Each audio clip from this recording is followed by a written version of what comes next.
Hello and welcome to another episode of Journey Through the Bible in 1 year, supported by the Mount Hope Community Christian Front Church. And today is Tuesday, April the 8th. My name is Bob, and we're glad that you joined us in this daily reading of the Bible, which we post each weekday, Monday to Friday. And each reading is taken from the New Living Translation of the Bible. And today's readings are from Judges 7 and 8 and Luke 22. And now, let's begin today's reading. Judges 7. So Jerubbaal, that is Gideon, and his army got up early and went as far as the spring of Harod. The armies of Midian were camped north of them in the valley near the hill of Moab. The Lord said to Gideon, "You have too many warriors with you. If I let all of you fight the Midianites, the Israelites will boast to me that they saved themselves by their own strength.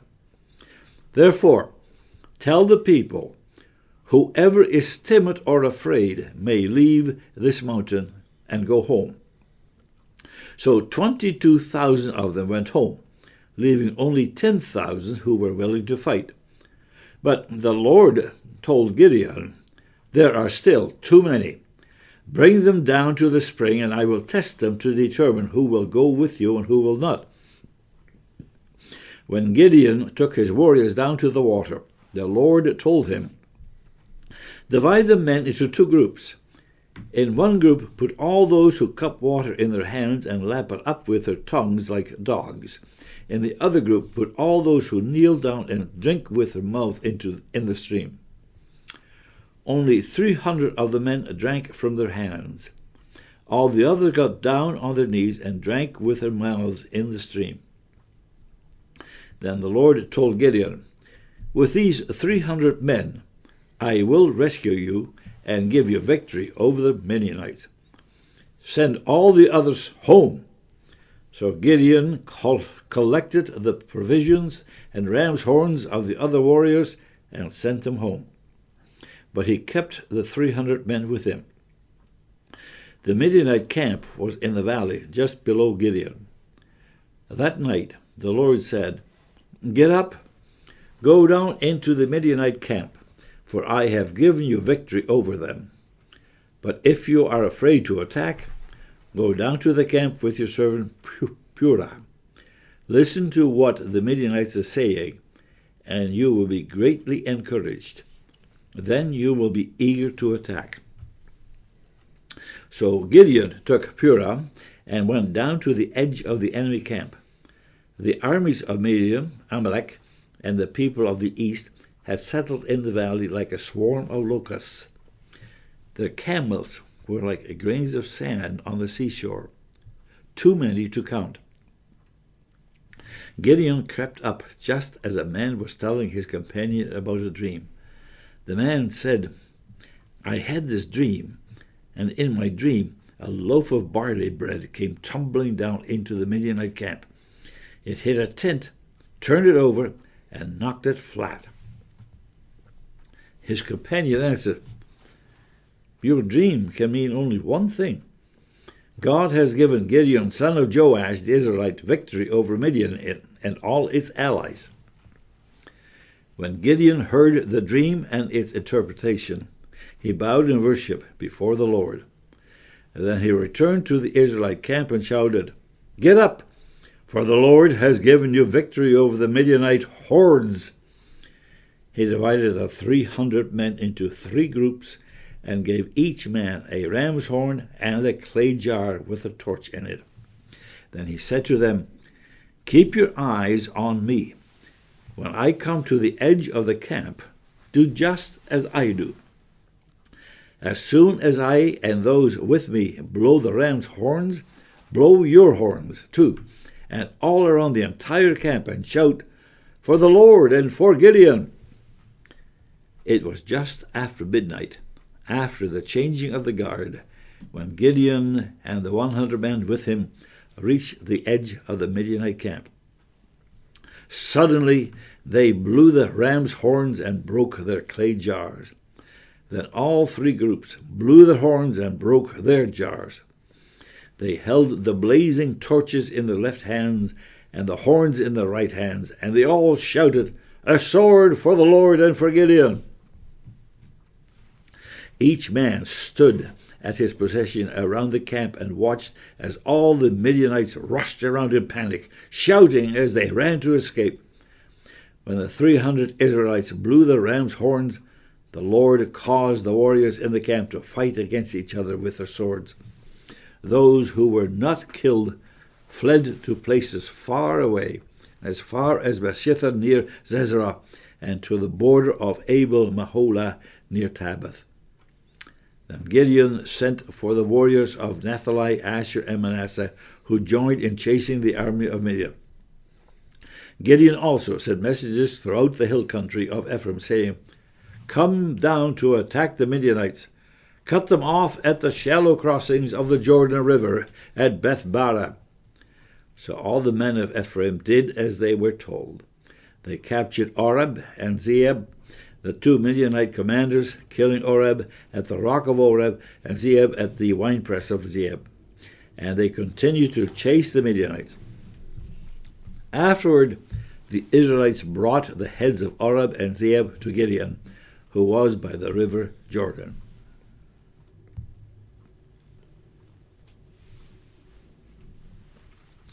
Judges 8. Then the people of Ephraim asked Gideon, "Why have you treated us this way? Why didn't you send for us when you first went out to fight the Midianites?" And they argued heatedly with Gideon. But Gideon replied, "What have I accomplished compared to you? Aren't even the leftover grapes of Ephraim's harvest better than the entire crop of my little clan of Abiezer? God gave you victory over Oreb and Zeeb, the commanders of the Midianite army. What have I accomplished compared to that?" And when the men of Ephraim heard Gideon's answer, their anger subsided. Gideon then crossed the Jordan River with his 300 men, and though exhausted, they continued to chase the enemy. When they reached Succoth, Gideon asked the leaders of the town, "Please give my warriors some food. They are very tired. I am chasing Zebah and Zalmunna, the kings of Midian." But the officials of Succoth replied, "Catch Zebah and Zalmunna first, and then we will feed your army." So Gideon said, "After the Lord gives me victory over Zebah and Zalmunna, I will return and tear your flesh with the thorns and briars from the wilderness." From there, Gideon went up to Peniel and again asked the Lord for food, but he got the same answer. So he said to the people of Peniel, "After I return in victory, I will tear down this tower."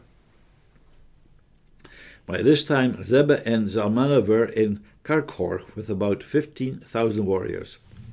All that remained of the allied armies of the east, for 120,000 had already been killed. Gideon circled around by the caravan route east of Noah and Jogbehah, taking the Midianite army by surprise.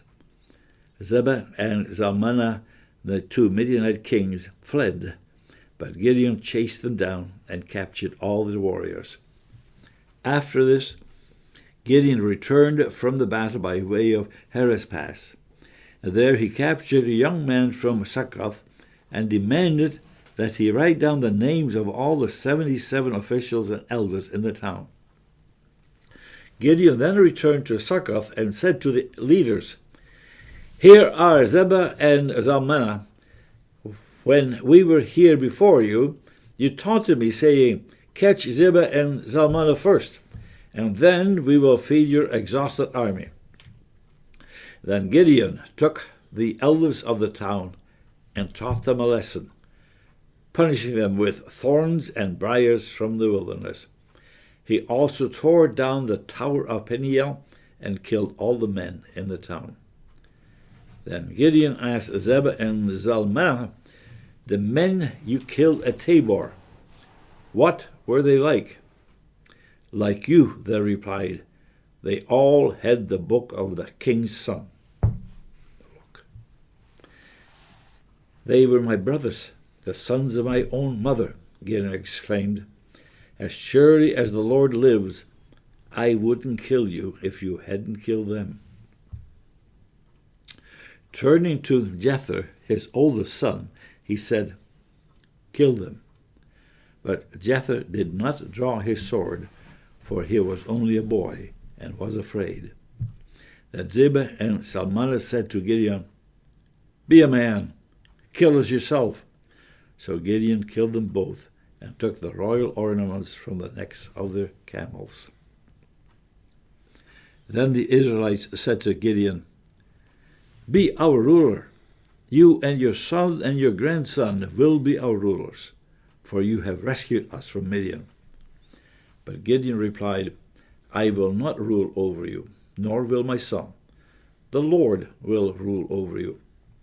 However, I do have one request, that each of you give me an earring from the plunder you collected from your fallen enemies. The enemies, being Ishmaelites, all wore gold earrings. Gladly, they replied. They spread out a cloak, and each of them threw in a gold earring he had gathered from the plunder. The weight of the gold earrings was 43 pounds, not including the royal ornaments and pennants, the purple clothing worn by the kings of Midian, or the chains around the necks of the camels.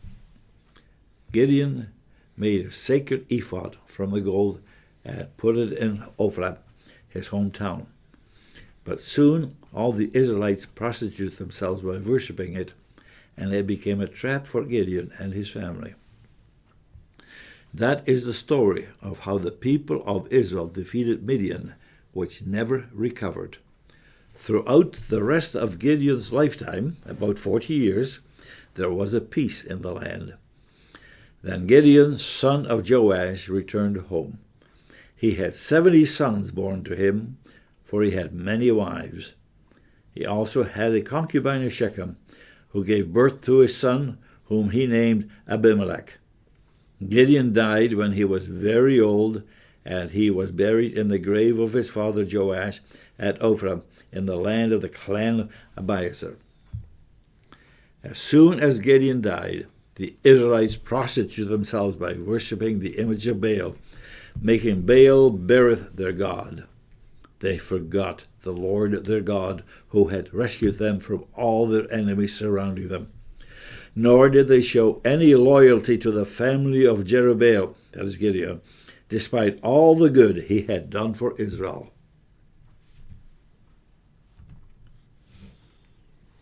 Luke 22. The festival of unleavened bread, which is also called Passover, was approaching. The leading priests and teachers of religious law were plotting how to kill Jesus, but they were afraid of the people's reaction. Then Satan entered into Judas Iscariot, who was one of the 12 disciples, and he went to the leading priests and captains of the temple guard to discuss the best way to betray Jesus to them. They were delighted, and they promised to give him money. So he agreed and began looking for an opportunity to betray Jesus so they could arrest him when the crowds weren't around. Now the festival of unleavened bread arrived when the Passover lamb is sacrificed. Jesus sent Peter and John ahead and said, "Go and prepare the Passover meal so we can eat it together." "Where do you want us to prepare it?" they asked him. He replied, "As soon as you enter Jerusalem, a man carrying a pitcher of water will meet you. Follow him. At the house he enters, say to the owner, 'The teacher asks, where is the guest room where I can eat the Passover meal with my disciples?' He will take you upstairs to a large room that is already set up, and that is where you should prepare our meal." They went off to the city and found everything just as Jesus had said, and they prepared the Passover meal there. When the time came, Jesus and the apostles sat down together at the table. And Jesus said, I have been very eager to eat this Passover meal with you before my suffering begins. For I tell you now that I won't eat this meal again until its meaning is fulfilled in the kingdom of God." And then he took a cup of wine and gave thanks to God for it. Then he said, "Take this and share it among yourselves, for I will not drink wine again until the kingdom of God has come." He took some bread and gave thanks to God for it. Then he broke it in pieces and gave it to the disciples, saying, "This is my body, which is given for you. Do this in remembrance of me." After supper, he took another cup of wine and said, "This cup is the new covenant between God and his people, an agreement confirmed with my blood, which is poured out as a sacrifice for you. But here at this table, sitting among us as a friend, is the man who will betray me. For it has been determined that the Son of Man must die. But what sorrow awaits the one who betrays him." Then the disciples began to ask each other which of them would ever do such a thing. Then they began to argue amongst themselves about who would be the greatest among them. Jesus told them, "In this world the kings and great men lord it over their people, yet they are called friends of the people. But among you it will be different. Those who are the greatest among you should take the lowest rank, and the leader should be like a servant. Who is more important, the one who sits at the table or the one who serves? The one who sits at the table, of course, but not here. For I am among you as one who serves. You have stayed with me in my time of trial, and just as my Father has granted me a kingdom, I now grant you the right to eat and drink at my table in my kingdom, and you will sit on thrones judging the 12 tribes of Israel. Simon, Simon, Satan has asked to sift each of you like wheat. But I have pleaded in prayer for you, Simon, that your faith should not fail. So when you have repented and turned to me again, strengthen your brothers." Peter said, "Lord, I am ready to go to prison with you and even to die with you." But Jesus said, "Peter, let me tell you something. Before the rooster crows tomorrow morning, you will deny me 3 times that you even knew me." Then Jesus asked them, "When I sent you out to preach the good news and you did not have money, a traveler's bag, or an extra pair of sandals, did you need anything?" "No," they replied.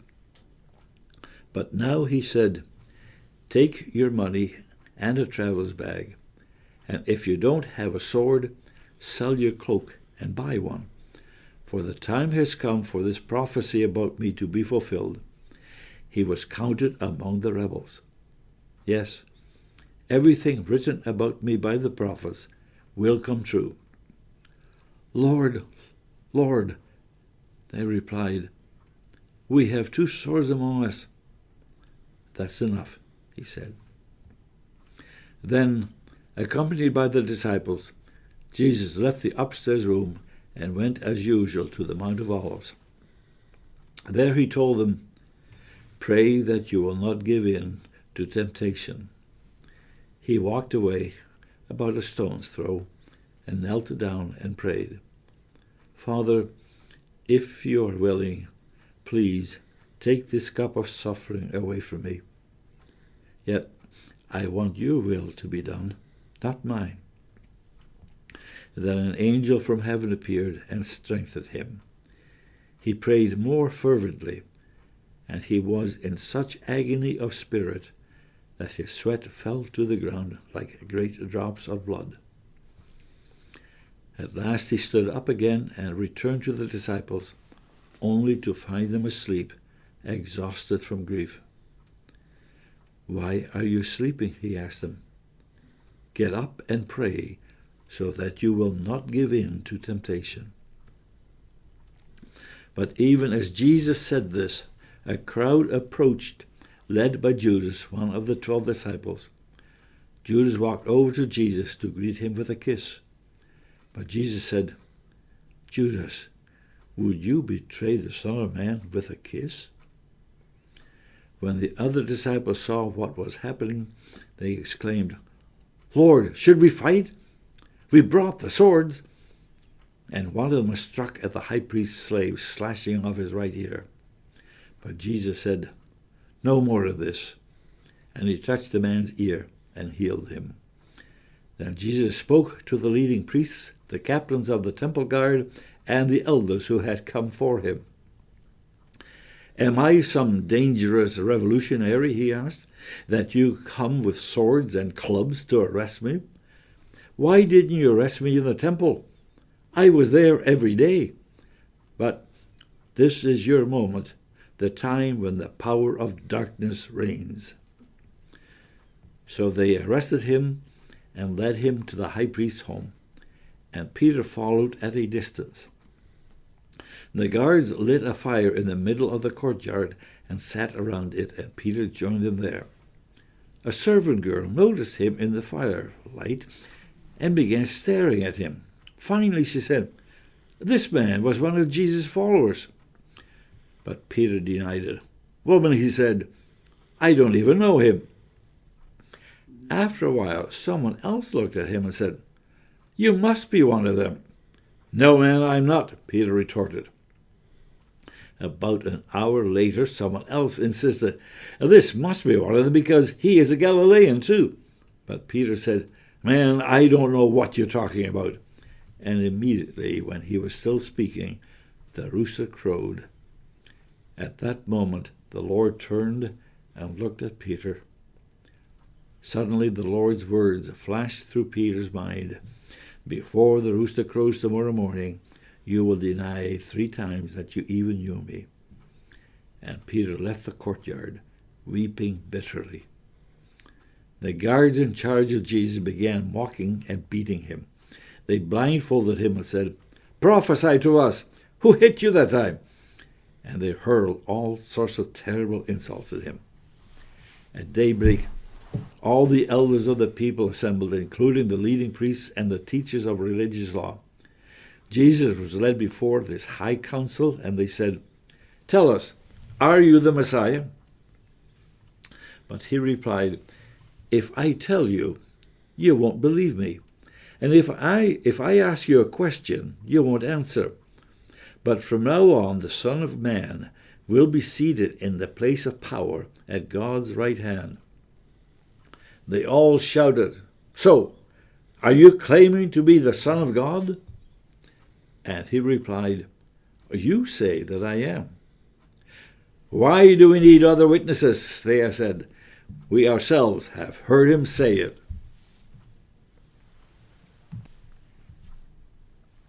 And that is the end of today's reading. The Lord, will you bless today's reading of your word, and will you bless us as we reflect upon the story of the Bible. Amen.